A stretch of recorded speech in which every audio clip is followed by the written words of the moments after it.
मीना एक खूबसूरत और अहम दिल लड़की थी। उसकी जानवरों के साथ बहुत दोस्ती थी, इसलिए उसने जंगल में एक छोटा सा आशियाना बना रखा था जिसमें वो और इसके माँ बाप रहते थे। वहाँ उसने बहुत से जानवर भी पाल रखे थे। वो अपना ज़्यादातर वक्त उनके खाने पीने और उनके साथ खेल कूद में गुजारती थी। जंगल के साथ ही एक तालाब भी था जिसका पानी मीना और उसके घर वाले पीने और नहाने के लिए इस्तेमाल करते थे।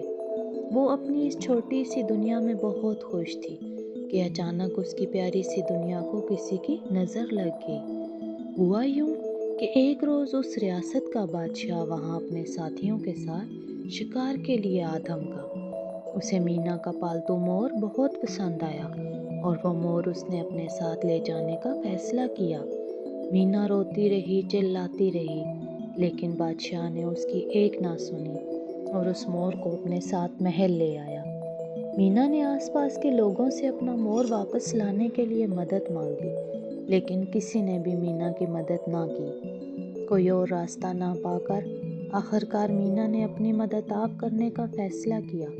अपने तमाम जानवरों और तालाब को साथ लेकर बादशाह के महल की तरफ चल पड़ी। वहां पहुंचकर उसने बादशाह को अपने आने का मकसद बताया। बादशाह को बहुत गुस्सा आया। उसने मीना और उसके तमाम साथियों को जेल में कैद कर दिया और फिर अपने सिपाहियों को हुक्म दिया, इन सब पर मोटे मोटे चूहे छोड़ दिए जाएं। ये देखकर मीना ने अपनी एक वफादार बिल्ली को बुलाया और उसे चूहे खाने का हुक्म दिया। बिल्ली सारे चूहों को हड़प कर गई। अगली सुबह बादशाह ने मीना और उसके साथियों को सही सलामत देखा तो उन सिपाहियों को हुक्म दिया, इन सब पर हाथी छोड़ दिया जाए।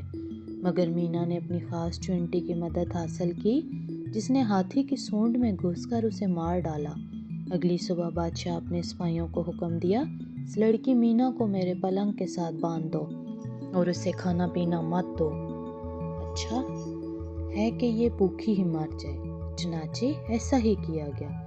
रात को मीना ने अपने साथी तालाब को बुला लिया, जो बादशाह को पलंग समेत बहा कर ले गया। ये देखकर बादशाह खौफ से चिल्लाने लगा। उसने फौरी तौर पर मोर को आज़ाद कर दिया। मीना अपने साथियों को लेकर वापस जंगल में आ गई और सब वहाँ हंसी खुशी